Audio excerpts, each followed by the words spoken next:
Hey, what's going on, gang? It's your guy coming to you live from the Zagnif Mobile, out running some Sunday errands.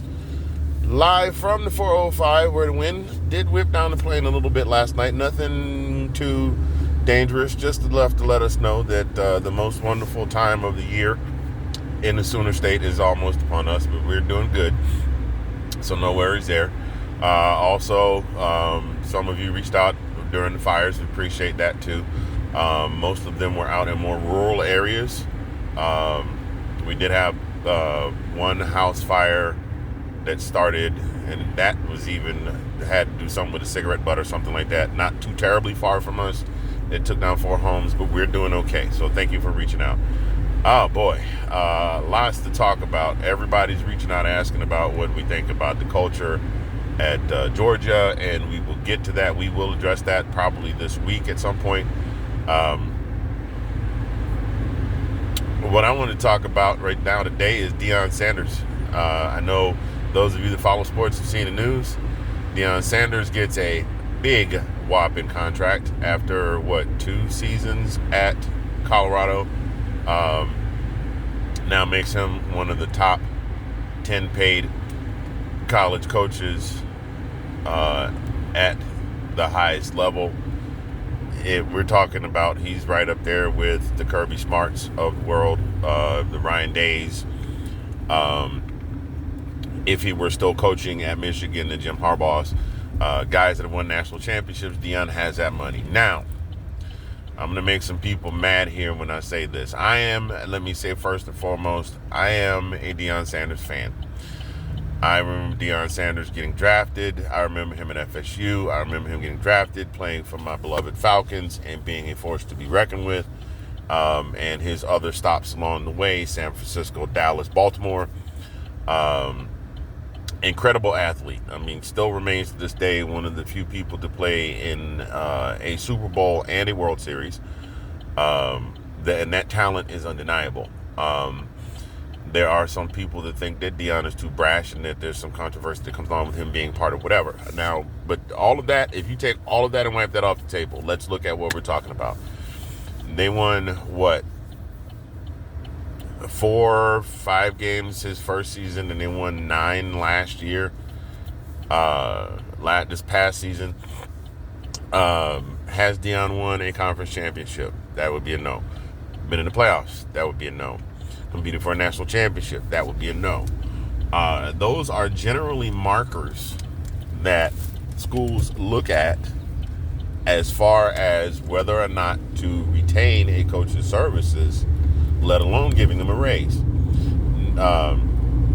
So I realize he's only in year 2. I also realize that the talk is there may be some fallback now that Shador and Travis and Shiloh are gone. There's that as well, and he's very heavy on the transfer portal, and the transfer portal is pretty much like a grab bag. I don't know if you remember ever going to my generation. We go to, they would have school bazaars and things like that, and they would have these grab bags, and you pay like 50 cents and get a bag, and the bag could be great. It could have your favorite candies and cheap toys in it, favorite candies and favorite cheap toys in it, or it could be a bag full of taffy. And I mean, me not being a taffy guy, not a huge fan.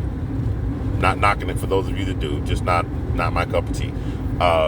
So it's a grab bag when you play with transfer portal. Some years you're going to be great, some years you're not. Now, what I will say that Deion has done is that Deion has increased the worth of the stock of Colorado in terms of revenue, and I know there's a lot that comes with that. The media circus there is insane. Remember his first year, all the celebrities on the sidelines. But in terms of revenue, the fans are excited about the program. The national media is excited about the program. Other people that are Deion detractors have not necessarily become fans of the program, but they are now watching because they just want to see Deion fall on his face. All of that has added up to more money pouring into the coffers in Boulder, Colorado. And if that is why they decided to give him a raise and say, hey, look, you've turned this, we may not be where we want to be as far as the football program, but as far as what you have brought to the school, The money is coming in. We're in the money. We're in the money. Money, money, money, money. Show me the money. Okay, I'm back now. Anyway, you got all of that. And he definitely brings that to the table. He's bringing that to the table. And if that's what they're giving him that raise based on, then I can kind of see it. The only thing the one thing that is driving me a little nuts is the folks that are mad at Deion. Why are you mad at Deion? Let me ask you a question. If you're working a job, let's say you are at Burger King making minimum wage, like $7 and some change an hour. But you are so good at flipping burgers. You're not the best burger flipper. Burger King is not the #1 burger chain in the country, but you are so good at flipping burgers, and your customer service is so great that now there are people coming to that particular store just to see you flip burgers. Maybe you're doing some stuff where you're back there breakdancing and flipping burgers at the same time, or whatever it is that you're doing. And the media has done a story on you, and now the story is TikTok famous. And now there's, the lunch, you work the lunch shift and everybody's in there to see you, and they give you a raise. They say, hey, we're going to give you a raise to stay here.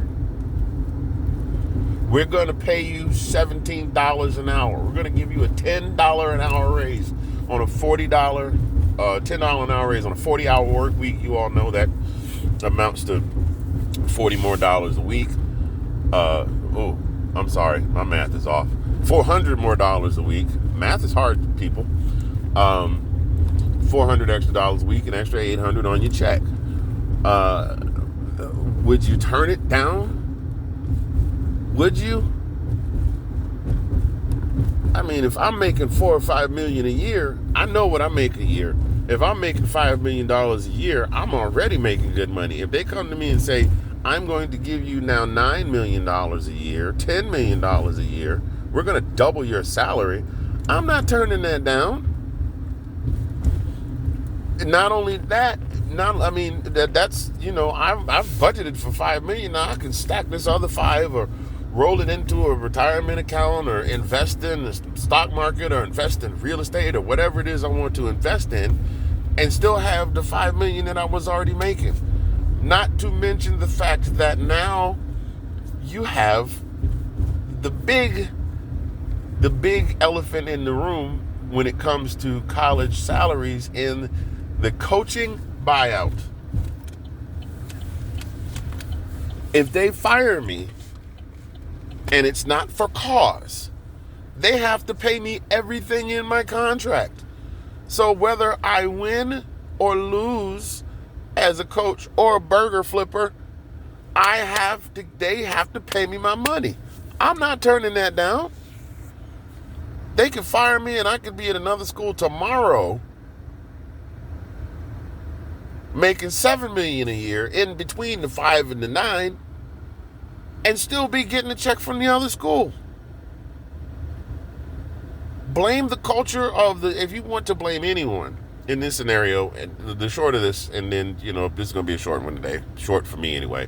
The short of this is, man, look, blame the culture that has propagated these schools having to pay buyouts, that has propagated these schools just backing up the Brinks truck every time a coach does something great. Hey, you win a whole year and nobody on your team got arrested for a DUI?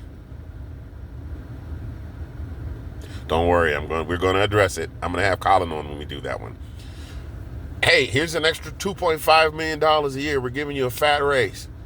You're going to have to pay me if you fire me. Yeah, we know, but we're going to give it to you. I challenge any one of you to look me in the face and tell me, no, I won't take that money because I have too many principles. I know maybe 3-5 people out of the circle of people that I know that would turn that money down. Because Once you put your name on that dotted line, they have to give you that money because of the buyout clauses. They have to pay you that money. So whether you wind up staying the whole 5-year extension or you get fired after year 2 because you wet the bed, you're still going to get paid your money. We're barking up the wrong tree here, being mad at Deion. And I get it. There are some people that just absolutely cannot stand Deion, or they might not hate Deion, but they're just not a fan of all the circus that comes with him. Like, Deion is okay. I like him as a person. I like his principles. I like how he tries to build up young men. I loved him as an athlete, but I don't like the circus that comes with him. Get it. Got it. Don't be mad at, you can't be mad at him though. The school is the one that decided to give him the money.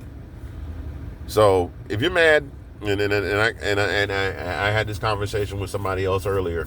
If you're mad at Deion for what the school has done, then you're definitely looking to, you have put the blame on the wrong person involved in this transaction. Anyway, I know you guys have got some thoughts, so please feel free to drop them in the comments. Again, like I said, Colin and I will be addressing that whole UGA thing here. Hopefully this week, we'll figure out a time where we can get together and do that. Also, don't forget to check out the Roundtable, The Blitz, which will be airing on Tuesday evening around 7 p.m. Central Time. That's myself and Tina Winter, Nick Rosario, Delilah Crespo, Sean Spencer. Make sure you check that out as well. So, hey, we'll see you soon. Go Dogs.